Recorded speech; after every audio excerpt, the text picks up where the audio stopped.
Good morning, friends and colleagues. We're excited to have this incredible conversation around igniting innovation in education. We're looking forward to an informative discussion on P3s in education and the transformative power to build skills, grow talent, and support self-sufficiency through long-term partnerships. So this is really going to be a conversation.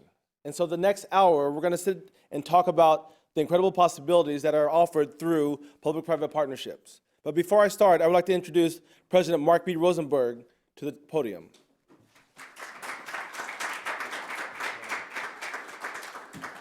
Thank you, Donnie. Good morning, everybody. Thank you for being here. I'm Mark Rosenberg. I have the privilege of being the president of FIU. First of all, I want to thank New America. We have an awesome partnership with New America, and particularly focusing on cybersecurity, but it has so many other dimensions where we can revolve. So I want to thank New America for hosting us. Also, I would like to thank you. We've had a little bit of a difficult month in March, and so many of you were there to support the institution, its students, and the community in particular.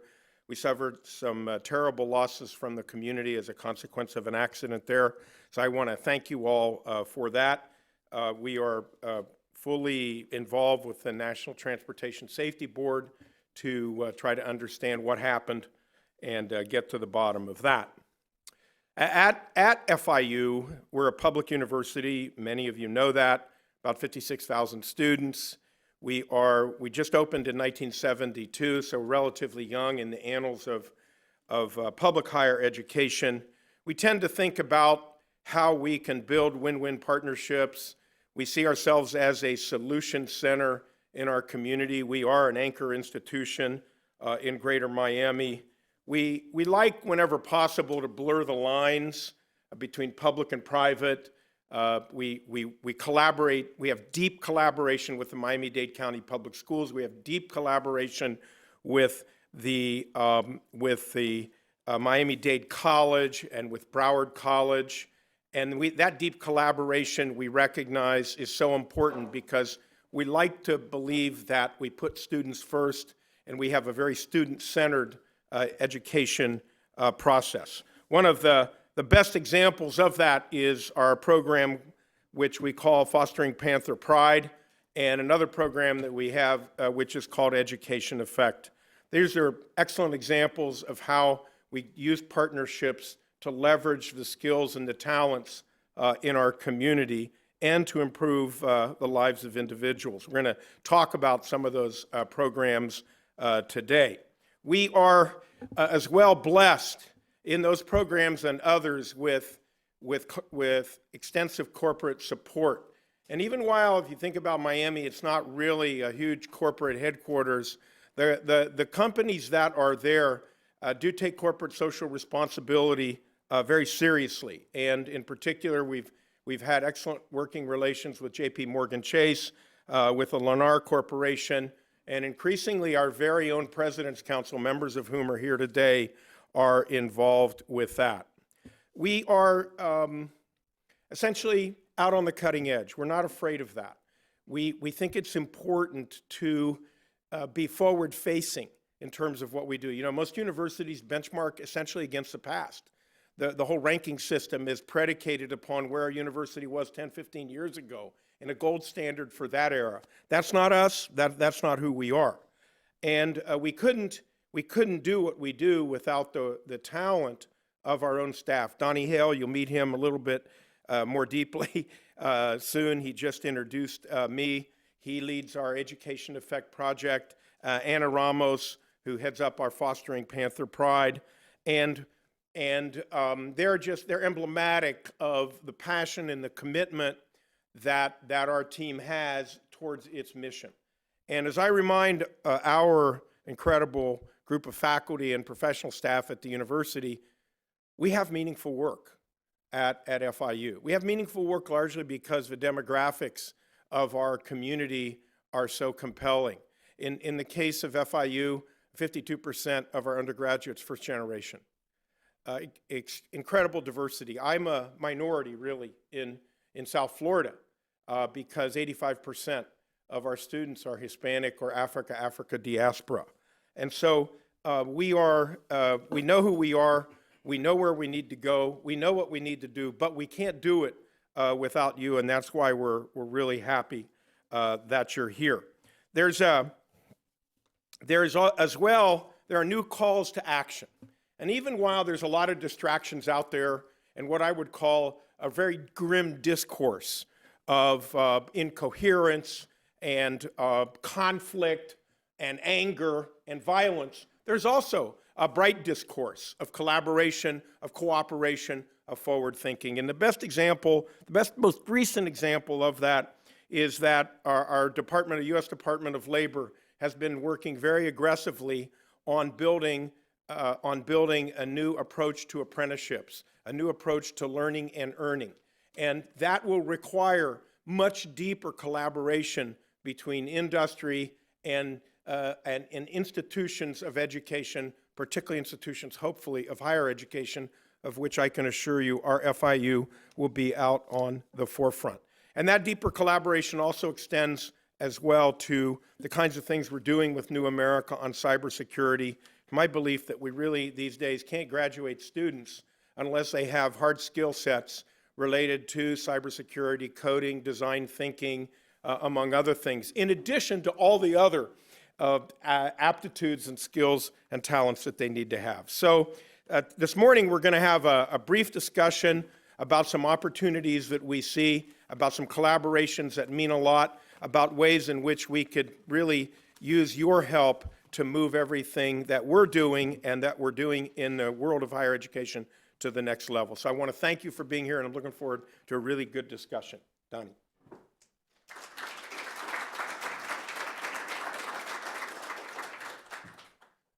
Thank you, President Rosenberg. At this moment, I'd like to introduce Ian Wallace from New World.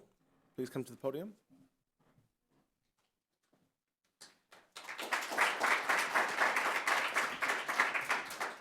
Hi, as President Rosenberg said, we here at New America are very proud of our relationship with FIU. As our CEO, Anne-Marie Slaughter, who sends her regards, I'm afraid she is at a conference in the UK at the moment, but is also never misses an opportunity to talk about the work that we're doing with FIU, is apt to say, New America is about renewing America for the 21st century. And if you're about renewing America for the 21st century, working with universities and academic institutions that are also committed to that goal is absolutely fundamental. From our perspective, cybersecurity is a particularly good way to take forward that partnership.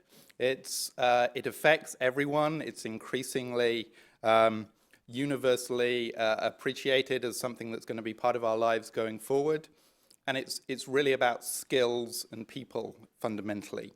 And so while we are very focused on the subject itself, we're also very eager to pull on many other parts of New America. Our education team here is doing some of the leading work on apprenticeships and work-based learning, which obviously makes the relationship with FIU particularly important because academic institutions haven't traditionally been considered flexible and forward-thinking in that way, and having partners where we can put into practice some of our ideas is important. And we've been focused very much, led from Anne-Marie, and working with Kristen Sharp as the leader of our program, sitting in the audience today, working and thinking about the future of work. And we're exploring with the Metropolitan Center down at FIU how we can do some work in the community in Miami, looking at how artificial intelligence and other new technologies are going to change the nature of how we work and how communities can adapt to that. So I won't take up any more time, but I just want to say that as we move forward with our partnership, working with you in this room is going to be a very important part of that. So thank you very much for coming, and look forward to the discussion.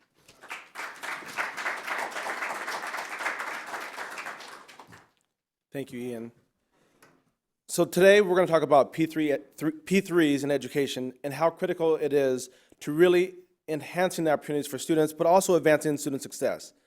I direct the Education Effect, which really is an incredible opportunity where the university has leveraged its vastness of opportunities from skill development to teacher development to innovation to opportunity to engage 3 urban communities, Overtown, Liberty City, and Little Haiti, with the idea that students in these places deserve the very best. But in doing that, we really look at things from 4 really distinctive ways.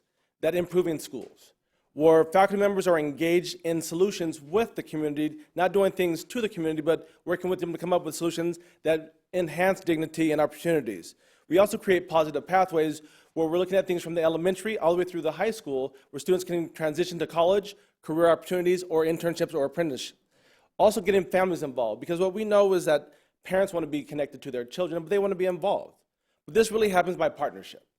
And so as we're going to talk about today is how P3s really enhance community, but it's also showing how partnerships can really be the solution for tomorrow. So I want to keep a video to learn more about the Education Effect before I invite our panelists to the table. I want to welcome you to the Planet Forward Grant here at Miami Northwestern Senior High School.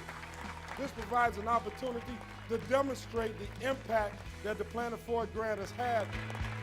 JP Morgan Chase Foundation and the Florida International University made a partnership to try to improve children's lives by providing them with an educational experience that was second to none. This is the avocado tree, and here we have the 2 mango trees. Today we're dedicating an aquaponics lab. Please join me as we formally unveil our beautiful aquaponics lab. Please follow the students as we tour the lab, and thank you all for being here today.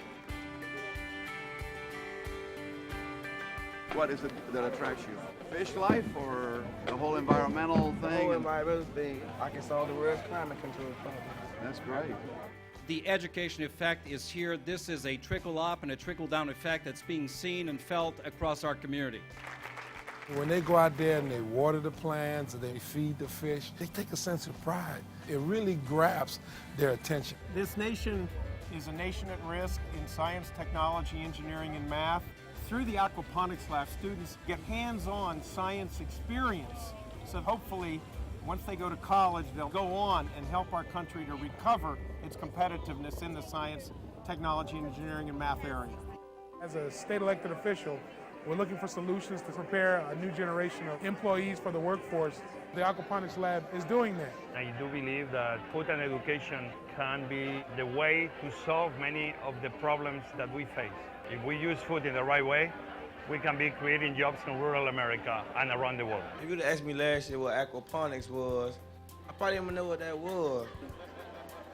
But I feel it's a more innovative way to teach students instead of sitting them down in the classroom reading a book all day, and I'll finally find something that I can see myself doing for the rest of my life.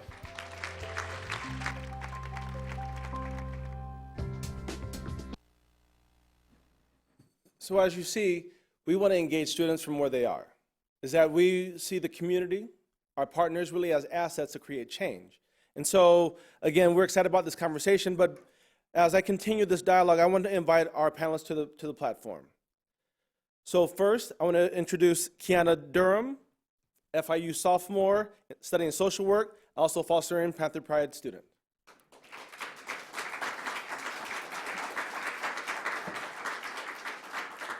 Next, I want to invite Jean Morrow, U.S. Department of Education, Office of Planning, Evaluation, and Policy Development.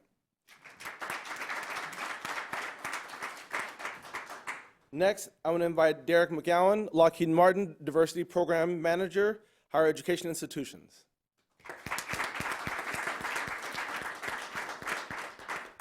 And last, I'd like to introduce, but equally important, is Lisa McGill, President and CEO of Executive One Consulting Solutions and member of FIU's President's Council.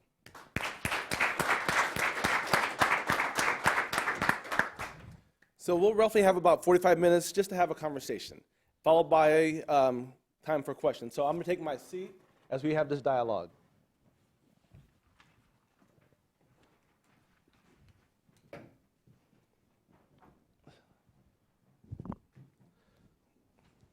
How's everyone doing? Good. Great. Good. And so, again, our format is really informative, but yet it's informal. It's really about some colleagues having a discussion around things that are important to all of us. So education is widely believed to be critical to our nation. We know that it creates a pathway for opportunity. We also know that it levels the playing field. We also know that when we work together, we see greater success. So, and equally, as we were talking in the back, is we know that the government should not be responsible for everything. However, it should be front and center. But we know that through public-private partnerships that we can really create some incredible opportunities. So with that being said, I want to give each of you 2 minutes to give opening thoughts around public-private partnerships. Let's start with you, Kiana. Okay, hello. My name is Kiana Durham. I am a sophomore studying social work with a certificate in public policy. And to me, I think it's important mainly because I am a student of Fostering Panther Pride. And kind of how I got started in that was I was in and out of relative care and non-relative care since I was 7, but it was never like officially through the courts. So I don't receive any of the benefits that kids in foster care do get. And basically, like, my mom got arrested for drugs my sophomore year of high school, or junior year of high school. And going into my senior year, I did stay with a friend for a year, and we got connected to an organization called Handy in Broward. And they kind of helped me through my senior year of high school and then helped me kind of transition into FIU. And at my orientation, the director of education through Handy did introduce me to the program director of Fostering Panther Pride, Anna Ramos. And from there on, like, what the program is, I know a big thing is, like, they do help us financially, but another aspect is they do give us emotional support, which is really hard when kids are kind of transferring from, like, not having any family, like, support or any support system at all sometimes, and going into college. It makes it really hard just kind of, like, navigating the college system and even, like, learning how to do all these adult things on your own. So some of the things that Fostering Panther Pride has helped for me and other students is, like, they do help with housing. They do, like, Anna's connected me with services, like therapy services. They do give you opportunities and help you get a job or internships where when they partner with these like private corporations sometimes, it gives us an opportunity to kind of have like a first chance at being able to do other things in terms of internships. And all of this is important because it gives us kind of a sense of normalcy when we're coming into college. And I feel like that's a really big important part when you're coming from this kind of like not always a good background. Thank you, Kiana. Next, Jean, can you share your thoughts as well? Sure. First off, thank you so much for having me here. So public-private partnerships are a critical tool in what the Department of Education does. They've really helped determine the long-term success of programs. Most recently, the President announced in the fall, he directed the Department of Education to spend at least $200 million towards STEM education. And just a little backstory on why STEM is so important. So technology is a huge driver in our ever-changing economy, and STEM includes science, technology, engineering, and math. These includes professions from our healthcare sector to cybersecurity, like Ian talked about before, and the list goes on. However, right now, access to STEM courses, including computer science, it needs a lot of work. Many students in rural America, minorities especially, they don't have the access to the courses that they need. So the Secretary and the Department is taking very seriously the President's directive to spend $200 million. STEM is a big priority for our Secretary and the Department. And also because of that memo, that really cultivated interest in the private sector. So many private sector companies, including Amazon and Google, have pledged to give at least $300 million for STEM education. So when you add 300 and 200, we're talking $500 million more dollars to help improve, I should say, our STEM education systems. And this has a direct impact on our workforce development as well. So yes, public-private partnerships are a key component in helping to improve the situations for our students, help improve workforce development. And I'm excited to learn more about how we can all work together. Derek, can you please share your thoughts? Great, thanks. Good morning, everyone. Derek McGowan with Lockheed Martin Corporation. And my responsibilities are to manage a portfolio with 23 institutions, and FIU is one of the institutions. Without a partnership with this institution, we would not be able to replenish our pipeline. So I'm going to back this up. I'm looking forward to retirement. And if we didn't think about it now, then I would probably work until my last day on earth. So what happens is Lockheed Martin is a corporation that acknowledges the fact that we have an aging workforce. So what we don't want to have is a gap without knowledge transfer. So your interns are learning what we have already built upon, but then they're coming in with innovative ideas, new creative ideas, and they're moving the needle to another level. I'm proud to say that if we didn't have a partnership with an institution like yours, we would have a major problem. And instead of us talking about it, we have started investing. We've been investing into, especially in your STEM programs. Dr. Valakis was on a call yesterday with Lockheed Martin leadership. We had our executives. He spoke at the round table. He was at a conference dialed into this telecon. What we're doing is we're investing into your curriculum. You have a program called Engineers on Wheels, where it's a mobile program. You go out into a community. You've impacted 60 students, and Lockheed Martin sponsors this van that teaches STEM in the Miami-Dade communities, and we're proud of that type of partnership. There are 58 current hires from FIU that'll be starting between now and the end of June. Interns and full-time, 58 is a strong number out of just one class or one group, so we say thank you. So another thing is your institution serves as an incubation for some of the highest technology in radio frequency, RF technology, which is a high demand in our aircraft and in our space systems. And we want to thank the leadership for allowing Lockheed Martin to help shape the curriculum. And so that partnership would not, if we didn't have it, we'd have a void in our technology. So we thank you for that. We'll expound on it more. Good, thank you. Okay. Lisa. Good morning, everyone. Lisa McGill. So I serve on the President's Council at FIU, and I think what I'm hearing today is through public-private partnership, we have the ability to really engage our community and really harvest our talent and our human assets.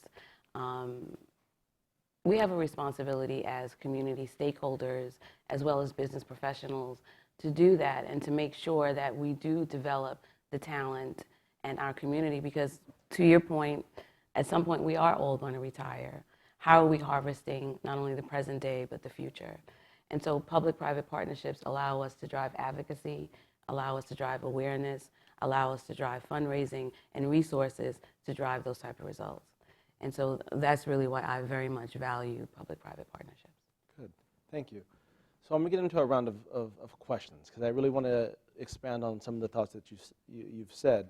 So one thought that I think about as the director of the Education Effect is that things need to be community-based, but they also have to really lead to self-sufficiency, where students like yourself, Kiana, as this question is going to come to you, really see themselves as finding independence.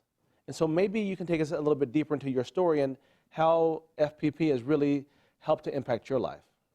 So, I'll go deeper into my story. Yeah. For me, like, basically, the way I grew up was very unstable, to sum it up, and chaotic. And I graduated high school and I went right to college. So coming to college, like, didn't know anything about college. I'm a first generation graduate from high school and going to college, and I'm in the system on my own. So I did stress a lot not having the not having the emotional support, and I did stress a lot just like not knowing like where I fit in and what I do. And so FPP, like for me, just personally, it's helped me, I guess, kind of find my way and learn how to get around some of the systems, or even like networking or connecting or things like that. Like, it's allowed me to be all that I can be at my best. Like, it's given me the sense of like, if I need something, I know I have somebody I can call. It may not be my parent, but I still have someone that I can trust and I can call that can try and fix or help me solve the problems on my own. So that way when I do graduate from college, like, I know how to live in life. I know how to live in the real world. Thank you. And so earlier, President Rosenberg talked about FIU being forward-facing, about really creating creative solutions. But even more, really taking the call as a university to think about what are ways that we can do better. But this question is for you, Jean, is how is the federal government being more creative around P3s in education? Great. So at the federal government, we do believe that solutions to our education should come from the state and local levels. Those are the levels of government that clearly know like what is the need for their community. So we don't have a specific blue book that you can pull out on the fundamentals of what a public-private partnership looks like, but I can give you a couple examples, and I'll be brief. One is through our discretionary grant program. So again, the president has directed the department to spend at least $200 million on STEM education, and that's through our discretionary grant program. So the department gives out different sources of funding. One of them is discretionary grants. We also have formula grants. We also have Pell Grants and student loans, which maybe some of you in the crowd are familiar with.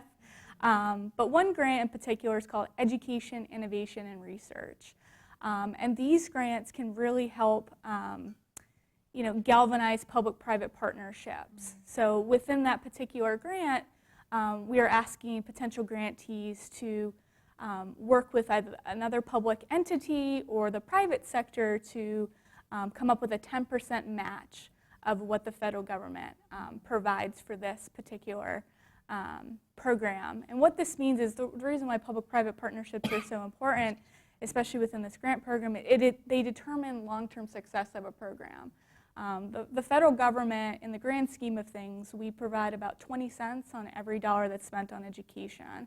The rest comes from local and state governments, and sometimes there are funding gaps, so the private sector can really play a positive influence. The reason why I bring up EIR is that the department plans to use that grant program to really give a huge push in STEM education, whether it's expanding access or helping to get more STEM teachers as well.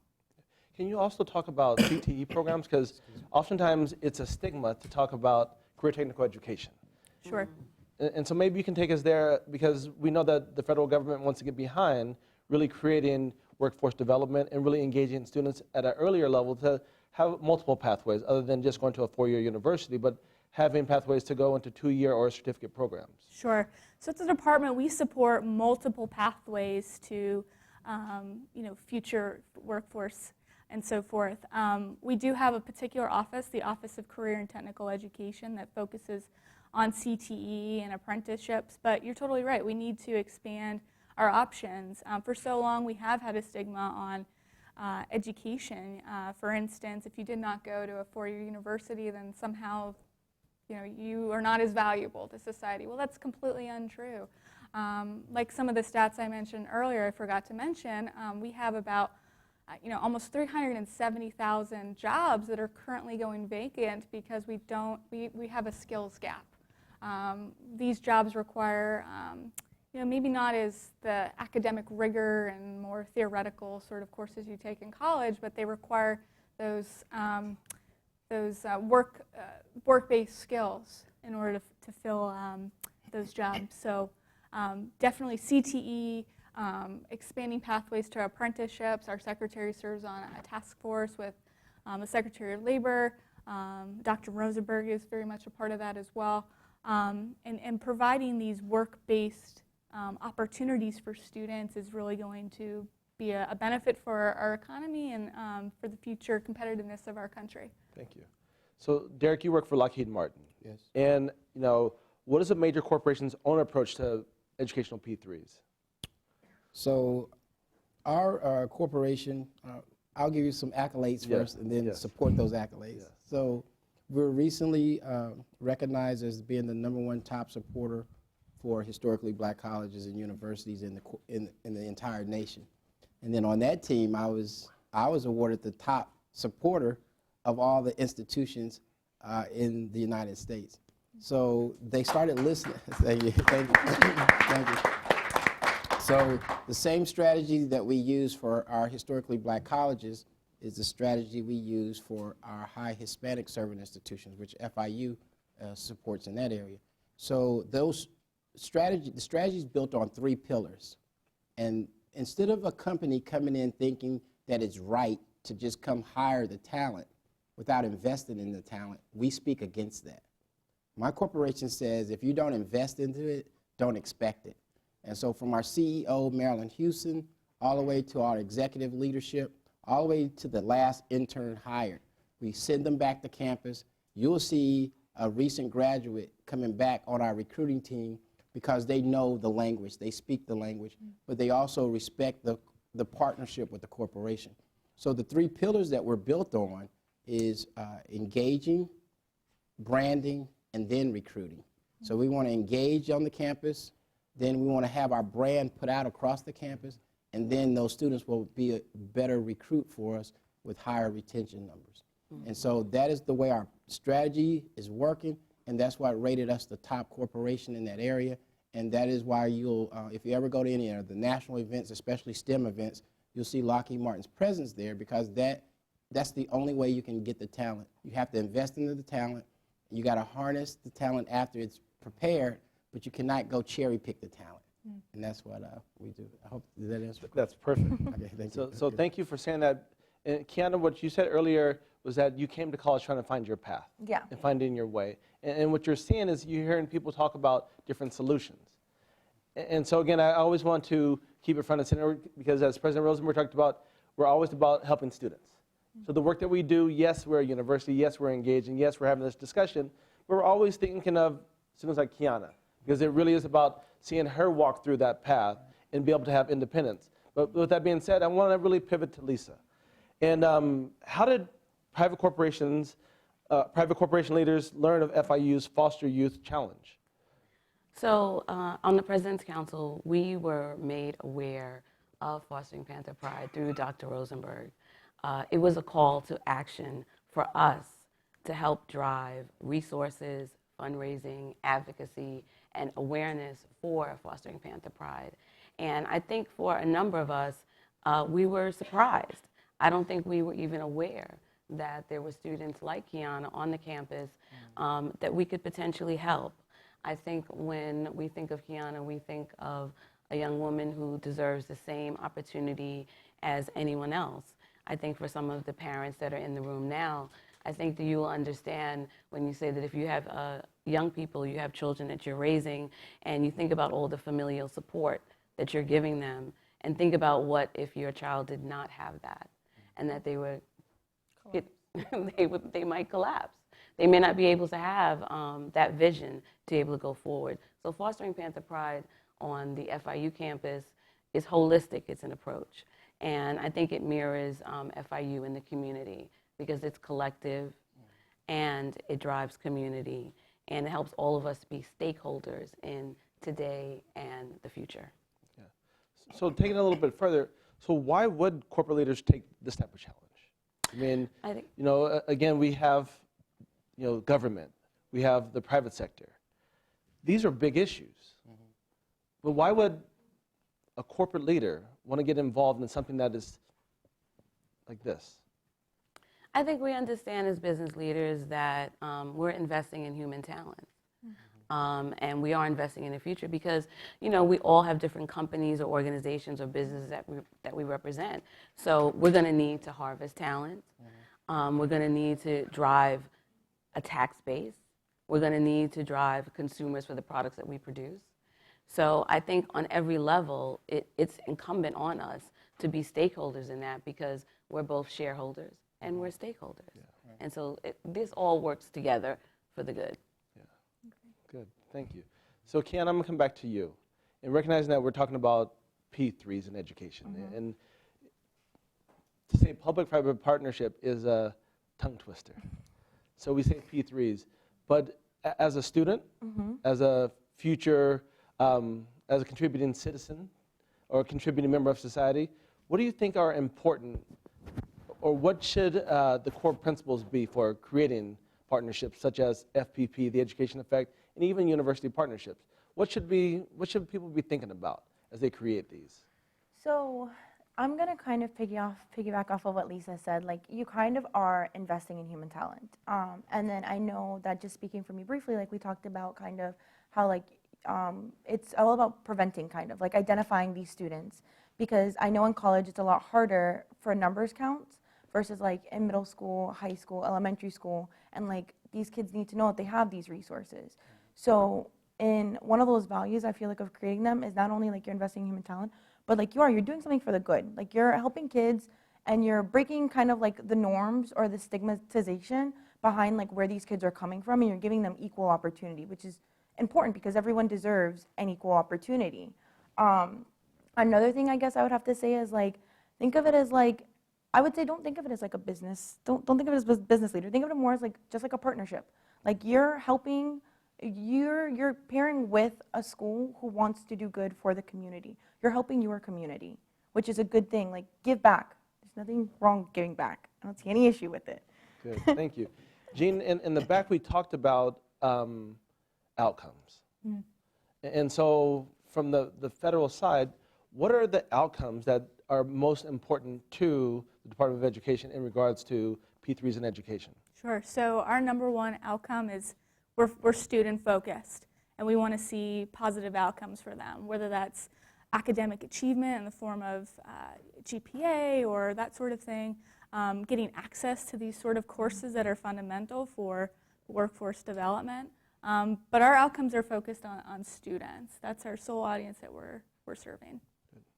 And Derek, can you also expand, what is the criteria for a successful partnership? Again, you're doing a lot of incredible work. Thank you. And your accolades definitely speak for themselves, but you've been at this work for a long time, but you said you are also thinking about retirement. Yes. And so that means that you need to build a workforce that could pick up the pieces. Correct. Is this being videoed?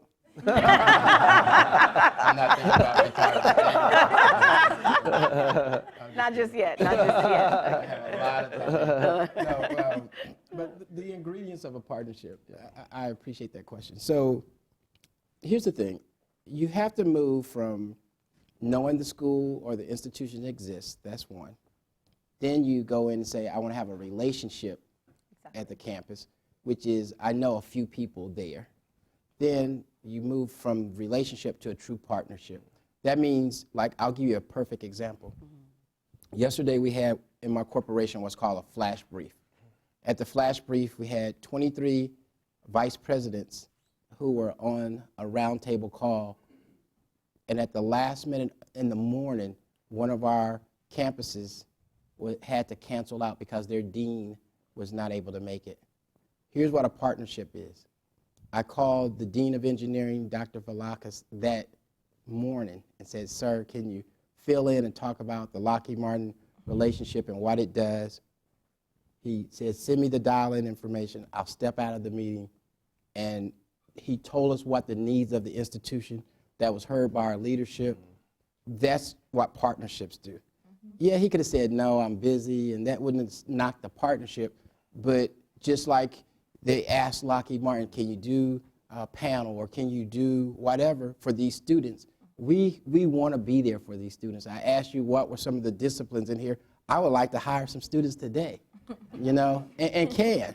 But a true partnership doesn't, we remove all of those barriers to say why we can't do anything, and we just get it done. So I think it's important for you to understand that if a corporation is a true partner, you see them well before your first interview. And so please think like that as a student, because you're more valuable to that institution if you carry yourself like you're not so excited that somebody wants your talent. You understand that your talent is in demand. Yeah. And so partnership teaches you that, and that's what we like to try to do there. Thank you. And obviously relationships matter. Sure. And again, in my work at FIU and in my work in the community, and even more being colleagues and friends with many of you, is that relationships matter. But Lisa, this question is for you. So what does your engagement look like beyond donating? Because you're part of the President's Council. You lead an institution. You're involved in a lot of things, but what does your engagement look like beyond donating? Because I don't think it's just about money. It's not. It's not about money. So I said earlier that we are all community stakeholders. And so I think when I look at Kiana and I think about the Fostering Panther Pride program, one of the things Kiana talked to me about was there was an organization when she was in high school that already had a relationship with FIU. And so it was through that organization that really led her to be able to engage and come to FIU. And so that's collective and it's community. And FIU already had a relationship with this organization. So again, it still comes back to all of us as community stakeholders. As someone who is a former banker, I would say to you that even though as a business person, we know that we have to drive results. We know that we have to drive sales. However, we're all still collective and community stakeholders. And so if we continue to have that mindset, then that means that we will drive resources and we will continue to drive results, and then we'll still be able to move and engage and go forward. And so for me personally, and just I think collectively as business leaders, that's something that we all want to do. And so that's beyond just raising donations. Thank you. So Lisa, I understand you have an announcement from the President's Council. But before you make that announcement, I actually want to show a video. I got to the Fostering Panther Pride office where I met Anna, my success coach today, and she told me, we're gonna get you housing, and she took me straight to housing. And I at that moment I was like, wait, it's not just for tonight? She's like, no, we're gonna move you in today.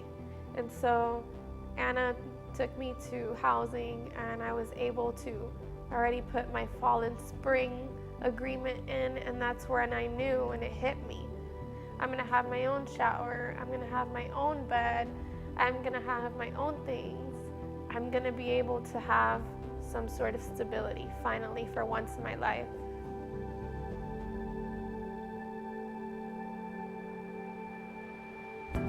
I think any donors who are interested or wondering whether they should donate to FIU, they can just see it with my story and how far it's gotten me and how much stronger I feel today and how much more empowered I feel because of the assistance that they've provided.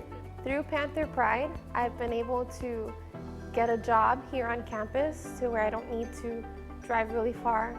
I've been able to have a roof over my head because I didn't have one for a while. I've been able to be focused on my studies rather than what I was gonna eat today because I always have food in my pantry. Through Panther Pride, I've been able to do a lot, everything that I've always wanted to do, and to be able to reach my goals and my dreams.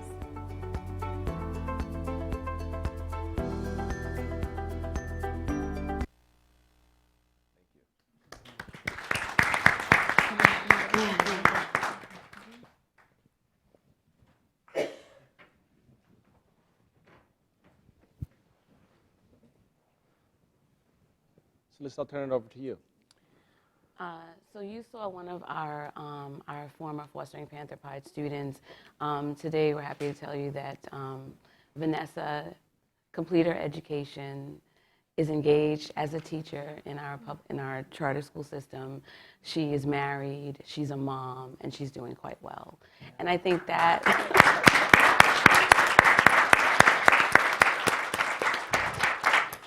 not only are we so proud of Vanessa, but once again, it goes back to engaging our students, allowing them to have self-determination, self-sufficiency, to realize their dreams and their goals and become productive citizens of society and eventually our future business and social leaders.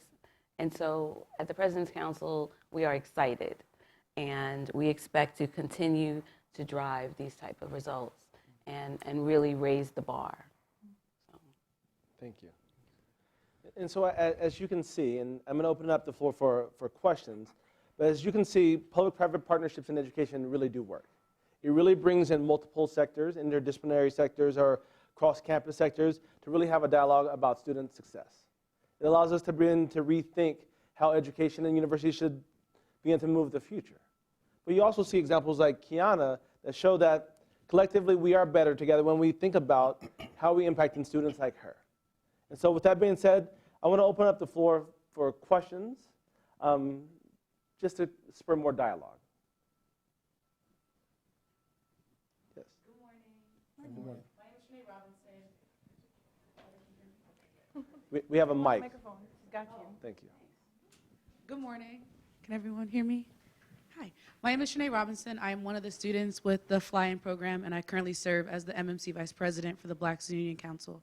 You mentioned engage, brand, and recruit, and also investing. So how do we as a council take the initiative from President Rosenberg to kind of start that early? We work with Miami Northwestern, but I would love for our council to be more involved at the elementary level to lead to a middle school level. Then as they go to high school, they already know that there's a support system there, but also BSU is supporting me, but who's supporting BSU? And that's FIU and our community partners. So how do we continue that investment and make it kind of like a domino effect into, our university? Yes, please, Derek. So thanks for your question. Here's what I'd like to do is I never heard of this program, and so I'm going to speak to this program. Then I'm going to seek more to see how Lockheed Martin can I have to see your strategy and understand it, and then I have to promote it internally. Right. Okay. So I can't just come today and say, oh, here's a check for $200,000 on behalf of the company. I would love to do that. But here's what I can do today is I can let you know that if your students are impacting the pipeline that we're looking for, we're going to invest in that pipeline. And so we have a proposal cycle that starts in May, next month. There is a person on your campus, Carla Hernandez. Yes. Okay?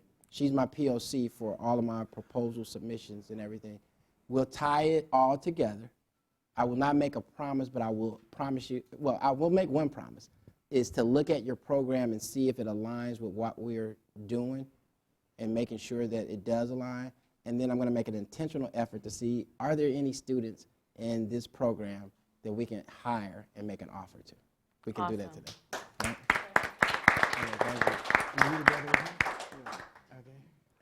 So what I hear you talking about is mutually beneficial partnerships. True. Is that it's more than just donating dollars. It's more than just making a commitment, but really finding how it can be mutually beneficial to all parties. Right. Because again, the one thing that I'm learning from President Rosenberg, it's about outcomes. Yeah. It's about being accountable and being responsible. Mm-hmm. But we still have time for more questions. Please. Hi, thank you. Like Ms. Robinson, I'm one of the students here in the DC Fly-In. My name is Mitchell. I actually had the opportunity and the privilege of working for the undergraduate admissions office at Florida International and had the privilege of working with programs like the Education Effect and fostering Panther Pride. But more particularly, I'm looking forward or looking for opportunities as students, as these community stakeholders. How can we support the entities and initiatives such as Panther Pride? So I think by carrying forward the message, carrying forward the awareness, making sure to speak it, to talk about it, and to make sure that we wrap our arms around this community. I think if you continue to raise awareness and know that there are students out there that are very resilient. I mean, Kiana shows, really extreme resiliency in being able to overcome odds. And I think sometimes it's an aha moment because we may come from families that are whole. We know we have mom and dad, or we have a brother and sister, and then we don't think about what it might be like to have to overcome these type of odds and still be able to be successful. Kiana and Vanessa represent less than 2% of that population that makes it to college. So just having this conversation in this room starts to raise the bar and raise the awareness. And I'll just add, knowledge is power, right? At the department, we want to empower parents and students. And a couple years ago, we partnered with another nonprofit as well as the private sector to create a tool called greatschools.org. We supplied federal data that's really helping parents make the best decision for their child's K-12 experience. Now, I know you are not in K-12 anymore, but when it comes to higher ed, we were also involved in creating a product called College Scorecard, which is another way to share great information to both parents in your community and students in your community to make the best decision about, is what college is best for me. And also, again, college is not the be-all, end-all. We want to expand opportunities for students, including, CTE and apprenticeships and you name it.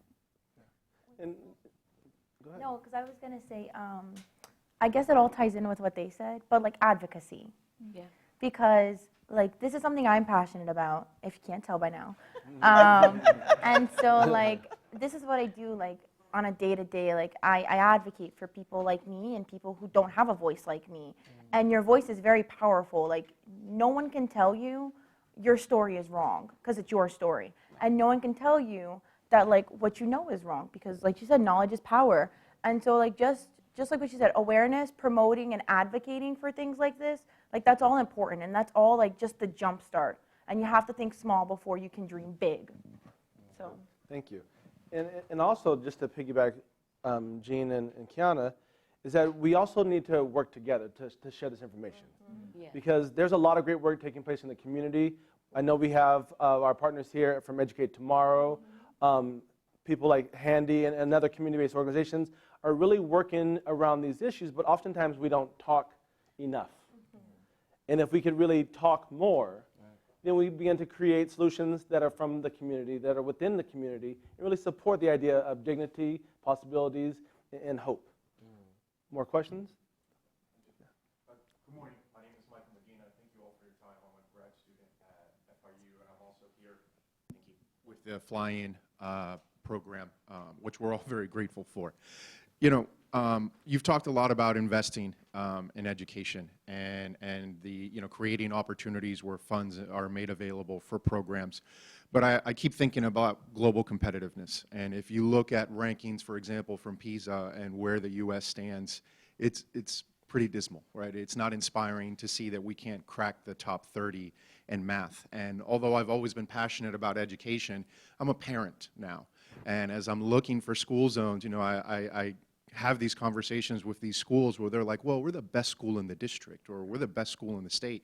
And I'm thinking to myself, I'm not worried about my kid competing with the kids from the other district. I'm worried about my kid competing for work with the students coming out of Asia and India and Pakistan and those places that are ranking so much higher on those lists than we are collectively.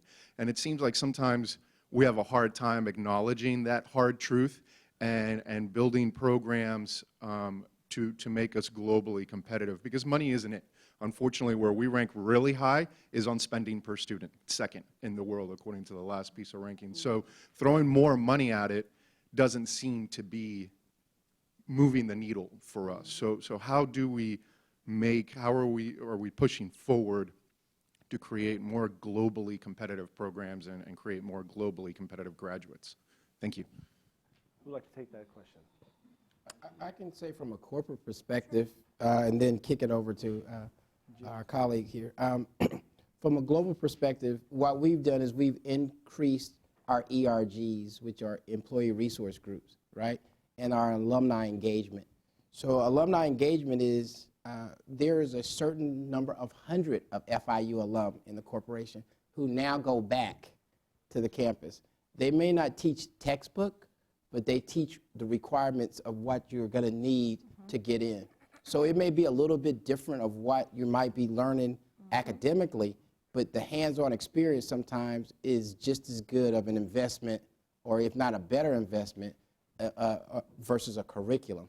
And so we are engaging alumni now. We're having webinars. We call them Campus Connects, where the students have a date and a time. We're going to have one on the 24th of April, and the students from FIU will be dialing in. It's a webinar who are interested in engineering and those types of programs, and we'll have leaders talking, and many of them are FIU leaders. So we're having our alumni go back to campus on all of our minority-serving institutions. But I agree with your comment. It's a challenge, but that's what we're doing, giving back, is sending the alumni who are working on the technology back to the campus and engaging the students. But yeah, got to get better than that. I definitely agree. We spend about almost $13,000 per student. In the grand scheme of things, we spend, when you add up federal, state, and local, it's about, $650 billion a year. And you're right, we are struggling to compete globally. The recent NAEP results that were released yesterday, which is the nation's report card, show that we're remaining stagnant in reading and math. And these are big problems. But I definitely think that public-private partnerships is another tool that we can be using to help address these problems. At the federal level, our secretary held a couple summits in the fall. One was on rethinking K-12 education, and another one was on rethinking higher education and bringing people together to talk about solutions. The private sector can certainly bring solutions that at the federal level we would never thought of before. And again, we're to remain competitive, we definitely know that STEM and workforce development are key components in order to help keep us competitive, and we are working not only within our agency, but across agencies and with the private sector and nonprofits as well to help address that problem. Would you say it's also important to understand rankings? And again, in our conversation in the green room, I think President Rosenberg, you were talking about how we oftentimes use rankings to qualify without thinking about how we can use P3s or this opportunity to create solutions for people to really think about apprenticeships, about different ways of learning, different modes of education. And so when we get stuck into rankings that sometimes are outdated, we forget about the current solution that we might have to really raise the level of education, to raise the opportunity for parents to get involved, to raise the opportunity for people to invest in our future. But again, we have to also, I keep going back to the idea of if we can really think about what are other solutions that we are not talking about that impact people here.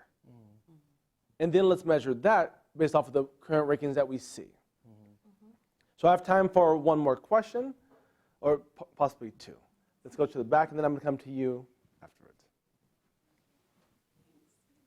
So good morning. My name is Stacy Sliepcevich. I'm with the U.S. Department of Education. I'm a program manager for the HSI STEM and Articulation programs in the Office of Post-Secondary Education. It's actually a two-part question, and it's geared towards Derek. And the first is that what are the challenges to working with institutions to help develop the curriculum that your workforce needs? And then the second question is if you can expand upon what you mean by not cherry-picking the talent, and what are some of those outreach activities that you do to make sure you're sort of getting that broad swath of potential talent on campuses? Got it. Thank you so much. Two great questions. Let me do the cherry picking first. Cherry picking talent means that a corporation will label your school just like an institution will label your child. All right? So they'll go like this, well, they're not that good at math, or their reading is a little bit. That labeling starts at 4th, 5th grade and then carries on if someone doesn't change the track. Cherry picking at corporate level means we're not going to invest into the talent. We're just going to expect FIU to graduate the students we need, and we're just going to go by at graduation time and pick the ones we want. So someone in that corporation has to have an intentional strategy that says we're going to harvest and groom this student and say that when they graduate, we know what they're capable of doing. We provided internships.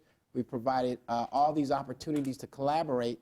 And so now we don't have that challenge of the student looking at us like they don't know who we are. Cherry pickers are the ones that come after everything is done and pull it off of the tree. Yeah. So did that answer the cherry picking? Okay, now give me your first question one more time and I'll go back.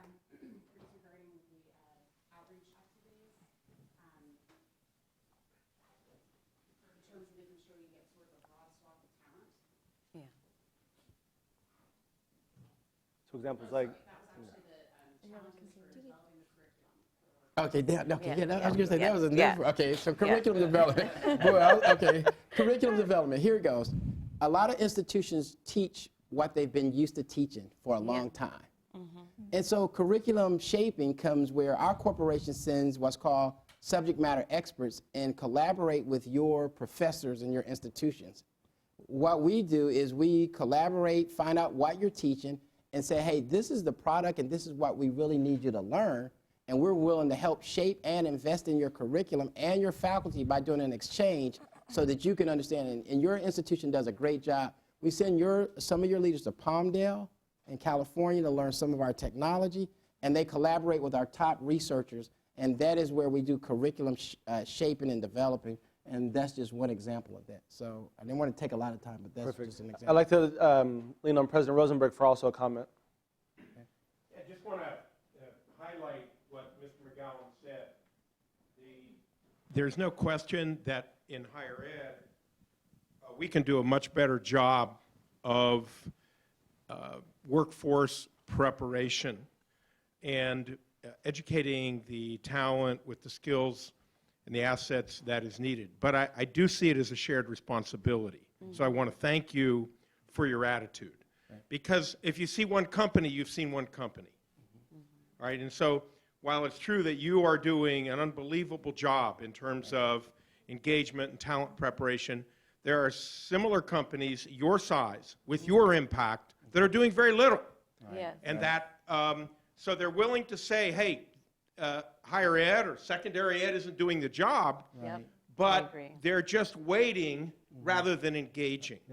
So I really appreciate this attitude, and there's no question that we can do more, but I believe it's a shared responsibility given how specialized the occupational spectrum is and given how specialized companies are in terms of what they need. I don't think there's any way that we can train for every position in the occupational spectrum that they need. Now, we can do it through partnerships. We're going to get a lot closer. So I just want to compliment you, sir.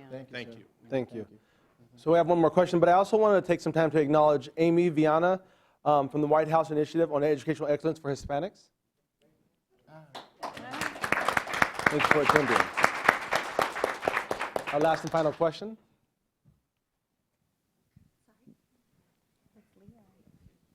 Hey guys, thank you for your time, your perspectives. Leo Cosio, I'm the student government president of our North Campus, Biscayne Bay in North Miami, and I'm also on the fly-in with these wonderful students.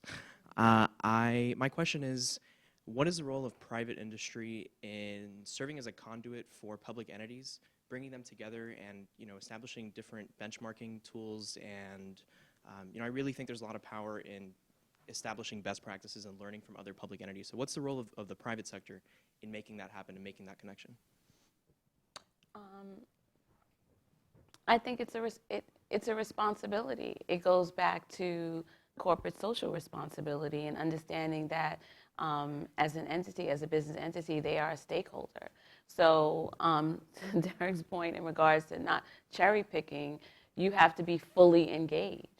I think we saw an example of that when we looked at the video for Education Effect, where JP Morgan Chase decided to be fully engaged and did a public-private partnership with that school, with those students, and really harvesting for the future. So giving them an opportunity for self-determination, self-sufficiency, and then being collective in those efforts. So I would say that for corporations or for businesses, it's understanding that there is not a them and us, it's us. It's together, and that we all are stakeholders in that way, and that we need to continue to participate and work together. And so if we do that, then we will be able to continue to rise and raise the bar. And I wanted to say to you as a fellow parent, I understand. I understand exactly what you're saying. And so that also could be as a P3. So I went through what you went through. So I now have a daughter who is a senior, and she went through public schools. And to your point, a lot of times what you get is that, oh, we're the best, we're the best, we're the best. You know what's the best? The people that are in the building.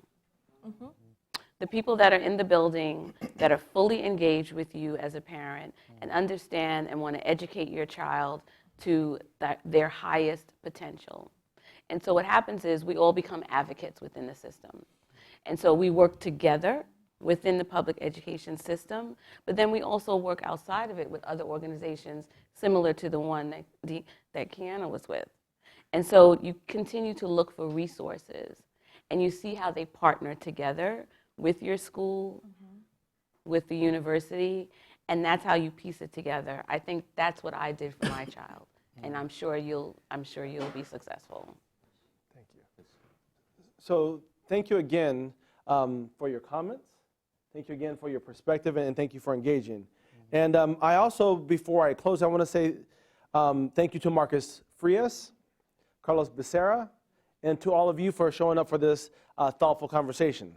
So my closing remarks, it obviously becomes known that public-private partnerships are essential to our growth and development as a country, as a community, and as people that really care. It's also important to recognize the value of self-sufficiency, responsibility, and a collective concern. Is that when we work together to create a common good, we see things begin to blossom. And we know that cherry picking is not the solution. Because whether it's a vulnerable community or a wealthy community, is that all people matter. And people are assets. And so, but it's also important to recognize that we need to have partnerships that are efficient, they have choice, and they create access. So this dialogue is the beginning of multiple things to happen. But again, thank you, and we appreciate you for being here.